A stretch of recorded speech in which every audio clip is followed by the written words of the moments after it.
हाम्रो चाहिँ यहाँ ट्र्याक्टर फसेर होइन यहाँ के दाउरा अनलोड गर्दैछौँ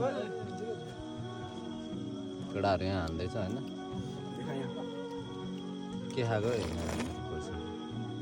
मासुको झोल खाँदैछ यो हामी चाहिँ यहाँ खान्छौँ कोदोको झोल मासुको झोल खान्छ केटाहरू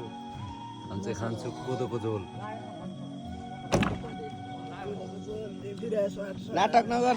खानु सानु छैन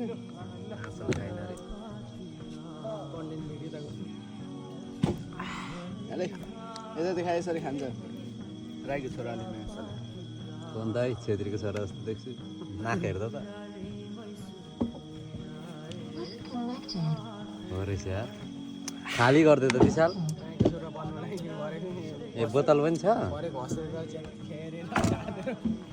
सो हाम्रो चाहिँ अब अनलोड हुँदैछ अब टली निकालेर बारी लगेर फेरि लोड गरेर हामी घर जान्छौँ ओके बाई बाई कडा